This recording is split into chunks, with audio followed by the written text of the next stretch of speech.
Inakuwaje twango nguvu, mimi naitwa presenter Ali, inapita nao since day one ndani ya masuala yote burudani in the entertainment scene.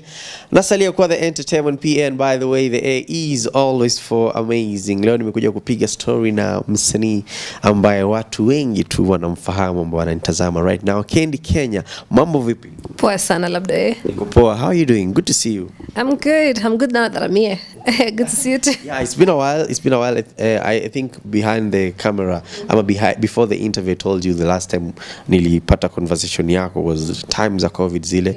Yeah. But then I got to listen to your latest tracks ambazo naona zinafanya vizuri. Yeah, tell us a little bit about Kendi. Amekuwa wapi? It's been a minute watu hawajakuwa kimsikia. Kama zaidi ya miaka miwili hivi Kendi alikuwa amepotea. Kwanza nilitoa muziki kadhaa kama Don't Trash, Pondikona, Baddest Chick, and then just after we released Baddest Chick, COVID hit, so vitu zikanini, and then at the same time my dad got sick with cancer. Then now I spent a lot of time Meru. Najua lazima mi ni dem kwetu peke yangu, so mimi na wazazi wangu tuko walinitika mayai, so we were very close, so nika spend a lot of time Meru, na kuna pia kufocus sana na Fadhe akiwa msiki hivyo. And then we lost him 2021 August. So of course that hit me hard. And then around that same time I had this furniture business that I was doing with another partner, akaibia msedo, and then now I was blamed for it. So imagine my dad is sick, kwanza akigonjeka mimi nimeshapeleka Machakos prison. And I was there for a day, not for long. See cell prison because actually fundi alibia mtoto wa mkubwa wa karao. Okay. So nilikuja na makarao 7 na guns. Ungefika amekujia Al-Shabaab. What? Na hapo niambia walini track. I just saw them out, walinipata nje kwangu nikikula machungwa na dera.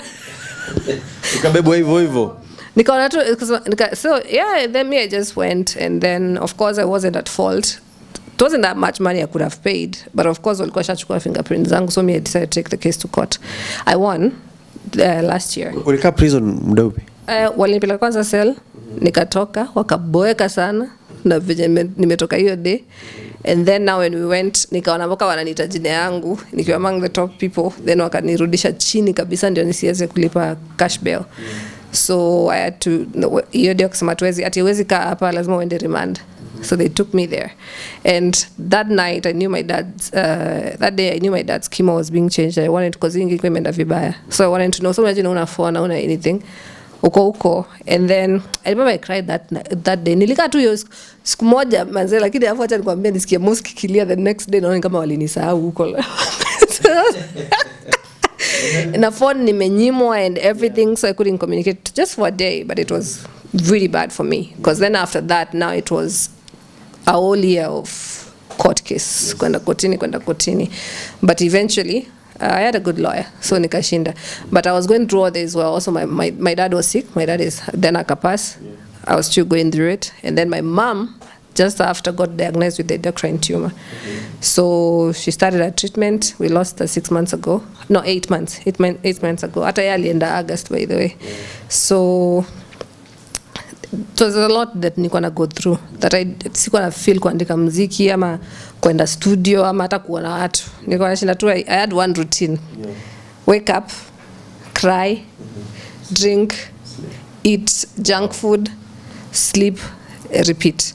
So even if you watch the reason I tell people hii video asina makosa, mtu anaweza ngoma iongele hivyo, but you can tell that did so much weight around that time, because actually I didn't even want to do the video, but Jordan was in Kenya, akanipigia akaniambia I'm so sorry about what you're going through, but mimi nyamaza sana kwa muziki, I want to do for your video.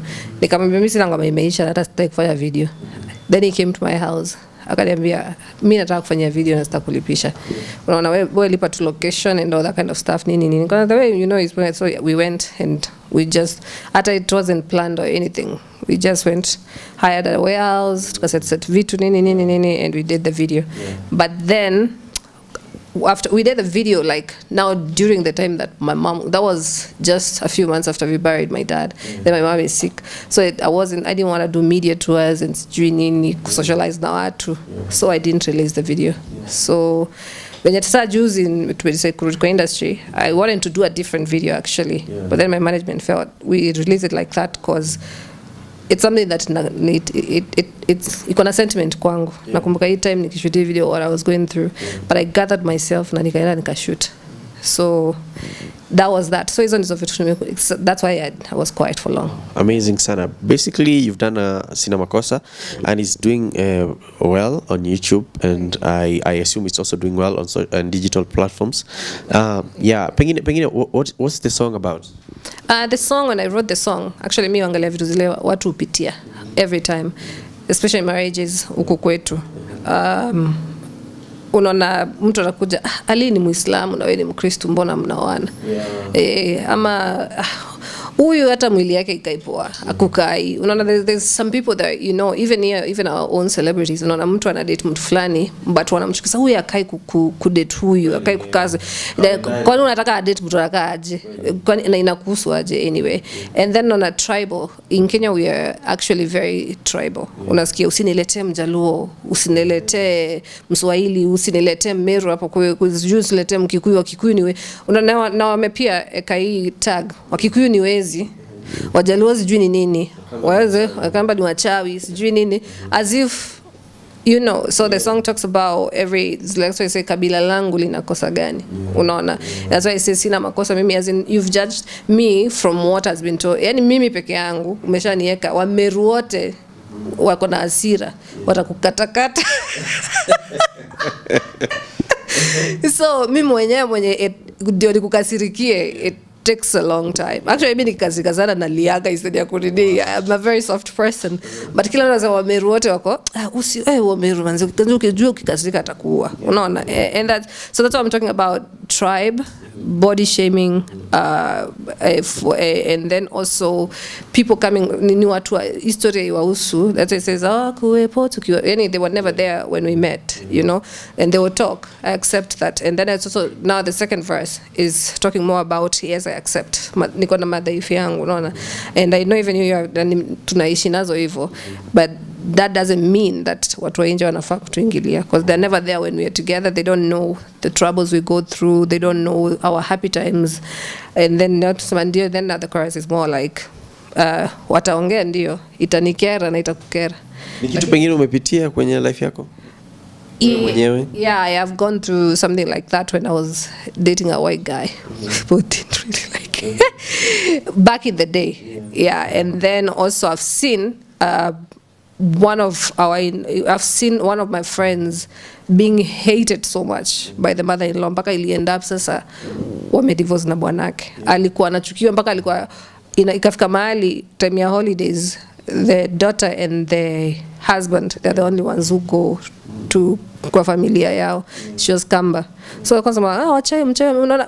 Then there's one time that she went to their whatever, and then the dog started barking when they go unaona hizo umbo zibarking hizo siku zingine, lakini mchawi amekuja ndio maana zimeanza, una understand. So it's something that I've seen people go through to an extent that you can't even go to your husbands or your wives or your boyfriends whatever home because the people there hate you because of the tribe that you're from or because of how you look.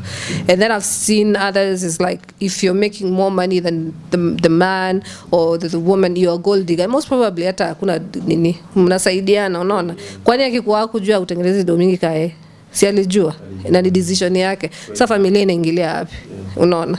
Na ama watu wa nje wanaingilia wapi? Haiwahusu. Yeah. Amazing sana. Pengine nikiangalia muziki wako, I feel like Kendi wa zamani na wa sasa hivi amebadilika sana. Would you attribute the growth to the fact that ni wewe umegrow as an artist ama umechange pia kwa sababu industry imebadilika? I'll say both. Yeah, because for once you have to go with what is, usibaki tu pale. Kuna watu wameshindangwa kuchange. Kama mtu amehit na ngoma style fulani mpaka saizi anataka tu kuendelea na hiyo style. Na ukimwambia change anasema hii ndio kitu ile unakutana nao. Hii ndio kitu ile ni make. Hii mimi siwezi, hii ndio style yangu, hii ndio watu wananijua nayo. You can still do that stuff, but you can fuse it and bring it to more modern. You can work even with the younger producers that are coming up now. You can still, yani unaweza fanya vitu mob. Kama mimi sasa venye nakwambia nita work maybe na Moha Okay, my producer is called Mejja. He's a new young producer. And then niende huyo Amodi Touch. And then nipeleke Lucas ni wa kitambo afanye mixing na mastering afunge ngoma. So they fuse both of them and they come up with something really good. So hiyo ni growth ya usanii na kuchange. But pia hata mimi, of course I'm not, nilianza muziki nikiwa 16 years old. Now I'm in my mid 30s. Siwezi kwa mtu the same. Of course I've grown. Yeah. Is it true kwamba your debut song ulifanya na Mejja? Yeah. Mwanisema. How was it experience ya kwa Mejja alafu vixen wangu alikuwa size 8. What? Kwa hiyo ngoma? Na tulishutia kwa Clemo hapo nje. Yani, we started actually it wasn't my debut at first. It was, first of all, I did a song with Alasi. And then Clemo alipenda sana sauti yangu. So Mejja akakuja Caliph akafanya, actually Mejja alikuja after si tumefanya ngoma na nani, but Mejja was very quiet then. Mejja kwa anaongeaga, alikuwa mtu anajieka. Then akatoa ngoma kweli jana kuliendaje. Ngoma ikashika. And then Clemo alikuwa sasa anasema sasa Kendi anajulikana hapa na hii nini, lakini tunataka kumuintroduce vizuri kwa industry sasa. So tunamweka na boy. Unaona? So and that's how it ended up being done. That song had so many people working on it. There was hiyo ngoma niliandika tu chorus.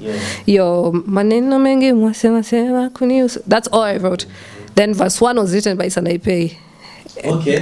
Na zote wacha mwambie vitu zote. Hakuna kitu kilikuwa kimepangwa, tulikuwa nile tu. I like the way we used to work back in the day. Tuko studio si wote. Msanii ameanza kufanya nini, then mnapata my ideas. Mnasaidiana. Sasa hii mtu akipata idea hata hawezi kuambia. Kwanza hata anaweza ya kukupoteza. Iko yake. So ama kuibia yako. So now I happened to be there and I was trying to write the verse. Kuandika verse 1. So she wrote the first verse. Then sasa ameandika, so amenipoteza ile side yenye nilikuwa naenda. So nikakaka kidogo sijui nini ule chalio binti kiziwi na yeye akakuza dantu. Sasa amehit akakuja, sijui alikuwa amekuja kufanya ni Caliph. Akuja pia yeye ako hapo pia, mimi nasema na hivi verse 2 na feel inafaa ikuwe hivi. They wrote the second verse. Unaona? And then hapo Mejja na yeye akaeka bas ngoma ikaisha. Would you say that those days you guys were really close as artists? I think we were. The reason why, even that time, Kenyan music was the way Tanzanian music is now. We were, muziki ya Kenya ilikuwa kubwa sana. Na kulikuanga tu unasikia watu wa Caliph Records, Ogopa DJs, kina RK and stuff like that. Because tulikuanga, ile kitu yenye Clemo alikuwa anatanga transfer effect. Wewe ni mbigi, kusaidia huyu mwingine. So Clemo alikuwa anachukua, Jokali ni mkubwa, chukua Pilipili. Chukua sijui nani hivyo, like put it, nowadays it's different. And then unaona kama hivyo kusaidiana kuandika ngoma, unapata msanii hayuko studio peke yake akiandika muziki. Sasa unakuja pia ukiwa studio kuna ile unaita wasanii wengine mnasupportiana. Tulikuwa tunasupportiana hiyo kitambo, watu walikuwa, I got to that time, mimi nilikuwa mdogo sana kulikana kina Jokali, but uzuri nilipata kama ni wakubwa na wako na hii nini, the way they work like that, and I learned from that. Tunakusaidiana kwa open, si kuibiana ideas, hakukuwa na kitu kaa hiyo. And then because hata mimi umenisaidia leo, kesho na mimi nitakuja nikusaidia na kitu kingine. Kuna mangoma zenye siwezi taja na sifai kutaja, zenye zilikuwa big songs those times na niliandika chorus zao. Unaona? So I think kitambo the industry was we were more friendly. Sasa kila mtu ana usta mingi kwa kichwa. Because I was about to ask you the same question. How would you compare the industry back then na sahi? Sahi watu wapendani. Sahi kila mtu na kivyake. And then I don't think that time pia kulikuwa na vitu kama cartels and stuff like that. Ilikuwa ngamanze. Unajua hiyo time, the other thing, hakuwa na social media. Sisi tulikuwa tunapeleka uko na CD, uende usimame hapo ngoje. Kwanza nakumbuka tukinyeshewa nje ya Citizen, tukingoja Tuva atoke tumpatie CD yetu. Tunaenda, kwanza nilienda interview place nyingine juzi, nikapata producer mmoja alikuwa producer wa 1FM. Akisema unakumbuka kukuja ati sasa ndio hata hatuna do. So tunataka copy CD aturudishie. Akopi ngoma arudishe nipeleke kwingine. Unaona? And then unajua pia unanyenyekea kwa sababu sasa unataka ku make sure unamwambia aki unaweza copy tu nipasidi, sina do ya kununua nyingine copy. And then sasa kuna zile zenye videos chukua napeleka na tape. Unaona? Unaenda na tape unapeleka video. Kama the beat peke yake ndio walikuwa wanasema wanabaki na hizo. But wengine walikuwa na copy wanakurudishia tape yako. Unaona? So we used to take in person and do everything in person. So Na tunasaidiana saa zile tunaenda tunashikana kama ka group. Sasa zingine hamna fare mnatembea. So lazima I understand this. ndio msibuweka kwa barabara mnashikana wengi. So we were very tulikuwa ngawa tight na tulikuwa tunajua ile struggle tunapitia si wote. Mtu kama nakumbuka Khalif saa zile mtu amekuja amepiga show na wengine anajua watu hawana food hawana nini. Ananunua chipo sijui nini whatever hapo studio watu wa share wote hiyo day. So there was that togetherness. Nowadays hata kupata msanii for collab ni ngumu. Hata msanii mko na yeye ni neighbor yako pale ni hard. Unaona? Na wasanii wameingiwa na ustaa kwa kichwa wameusahau hutu. Unaona, si wote, kuna wale ni wapoa, kuna wale wenye baada kupata na wale wasanii wa kitambo kiasi, hii character bado iko. But wapi? It's okay, but I think also pia age na change. Unajua pia ni vile mmegrow. Unajua sisi wenye tulikuwa na labels hiyo time, sasa hakuna labels. Unaona? Na hivyo ndivyo labels zilitufunza. So I can't blame them. I think it's because they haven't been taught that. Yeah. Na Mejja is doing exceptionally well right now. Na ni mtu ambaye mshai kwa karibu that time mkiwa Khalif. Pengine what do you have to say about that? Na ushai try kumreach for a collab that right now is doing well? Mejja mimi namheshimu sana from that time. Mimi nasemanga hata kama umenisaidianga mara moja siwezi waisahau. So Mejja helped me a lot back in the day. I would say he's among the people who introduced me in the industry. So namheshimu. Collab kufanya naye I would love to. Hatujamu approach officially bado. We're working on it. Joanne is my manager. She's doing that. So yeah, I would really love to work with Mejja again actually. But tunaongelesha nanga ile ya juju. Ile ya sisi uko aje sijui sasa siku hizi tunanga sisi na bro. But atuonanangi. Funny enough. Atuonanagi. But tukijaonana kama tukipatana mahali hautafikiria hata hatujaonana hiyo miaka yote. Wow. Amazing sana. Mkifanya kitu kitasonga sana. Naweza taka kufanya ngoma. Huyo ndio msanii mmoja, yani msanii mmoja nimefanya naye ngoma kitambo naweza taka kufanya naye ngoma tena. Because he's also very professional. Alafu Mejja ni mpole. Unajua watu wanaanga Mejja ako pale but Mejja ni mpole sana. Anaanga mambo mob. Lakini Mejja is also funny. Unaweza kukumbuka any crazy ama funny moments mshaikuwa mkiinteract naye? Mejja tu ni mfani. Mejja tu atakuwa amenyamaza. Mejja aliangalia mse ametulia mmepiga stories zenu nini. Then mko serious atoe kitu jokes. Yeah. Hata ni kama yani hapa hivi tuko hivi serious. Usikie tu from nowhere amesema tu kitu. Yani mnacheka nyote. Alafu acting yake. Mejja nikatuna na commit. Ana changing character. Kama tu kwa ngoma zake. Hivyo tu venye unaona. Mejja by I think what you see in his music that is just him. Wow. Si kitu different. Si wale watu ambao kwa set wana change. Yeah. Mejja tu akona. Yani me I think I like him because of one thing. He doesn't pretend to be what he's not. Yeah. Do you miss working with our wasanii ambao mlikuwa mnawork nao pale Khalif Records? I do miss them because walikuwa familia. Unajua kuna time nikianza muziki pia nilikuwa naishi na kuzo yangu. And then akanifukuza. Akaniambia mimi ni msanii, nitafundisha watoto wake ukora. So siku ya kwanza mimi kifukuza na sikujua nafukuzwa. Alikujaga tu siku moja kabisa. Bado wewe uko hapa alikuwa zile kwa nini kwenda? And then I remember she sent me a really mean message. And I didn't want it. So nimefika 5 nafaa kwenda home. Siwezi enda home. And then now I started crying there. So tulikuwa tunakujanga wengi hapo. So sasa akapigia Clemo akamwambia Kendi analia hatujui analia nini. Clemo was like a dad to us. Venye ali drive akafika Khalif haraka kutoka West wake. I don't know. Akuja akaangalia message alisikia vibaya man. Akaniambia akaanza kumwambia msee mwingine hapo nje ati sasa tafutia Kendi hao hata kama ni single room mimi nitakuwa namlipia. Sasa ndio umeanza muziki then madhake akasikia. Unajua Khalif ilikuwa kwa kitchen ya madha kwa living room ya madha Clemo. Akasikia akiwa kwa room akatoka akasema unajua huyu msichana unajua I was very young then. Huyu ni mtoto mdogo mnataka aende akaishi kivyake huko na babake ndiye alimleta hapa. Actually budangu ndiye alinipeleka Khalif na kanilipia ngombe yangu ya kwanza. So babake ndiye alimleta hapa. Unataka huyu mtoto aende akafanyike kitu mbaya na aliachwa kwa mikono zetu. Akaniambia Kendi kuna hapa tunakaa na kuna sisi alitonga Nelson mnamjua wa ngoma ule mmoja anapatia nanga hiyo red. Sasa yeye watu wameta Sus Boy alikuwa shule. So Sus Boy analala kwa ile kitanda sijui pale. Afu mimi na baba tuko hapa kuna kiti pale. hiyo hapo kwa studio. Watu wakifunga studio wewe lala hapo. Kuna kitu kaa hapo tu, tukaa hapo mpaka ukijipanga. I lived with her for 4 years. Wow. So and tulikuwa California, tulikuwa family. That's one thing I miss about kukuwa na labels. Tulikuwa yani kulikuwa na togetherness. Hata ukienda Ogopa, hata tukienda hizo manini za Insider, unaona watu Ogopa wako pamoja. Wote watu wa California wako kivyao, wako pamoja. Wote mnaheshimiana, lakini huku ni kwetu, There was that and we don't have that anymore. Yeah. And then you left there. I left because I'd stayed there for so long and pia mangoma zilikuwa zinatoka sana, unaona. And then also mtu unajua unataka ku grow, and then kuna vitu zingine, it was just business, it wasn't kifamilia ilikuwa mbaya, kibiashara ndio ilikuwa shida. Pengine watu wao kuhisi kwamba kwa sababu that time Ogopa and Calif walikuwa kama competitors, very strong competitors, and you went to Ogopa. Watu wao kuhisi kwamba pengine umewa betray or something of that sort. Wali sivyo, ndio maana nilitwa msaliti. Wewe nilitwa msaliti, wewe msaliti wewe. Nani alikuita msaliti? Mejja bado.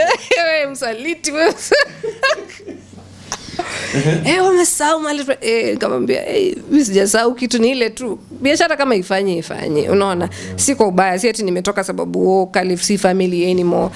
And actually we're friends now. Even when I lost my parents, manze Calif Records ngoma sasa, nowadays they're called ngoma, they came through for me a lot. Tom alikuwa manager wetu wa kwanza, Utoma, unaona.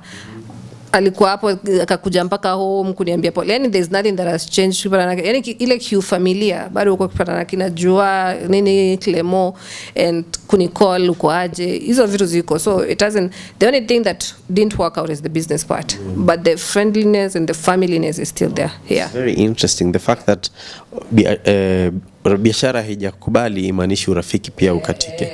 Wow, amazing. Sasa so pengine niulize, baada ya Sina Makosa, Kendi ana plans zipi pengine? Ngoma zingine zinatoka, niko na collabs zina come up. Pia I'm not supposed to, I was told by the artist not to say yet.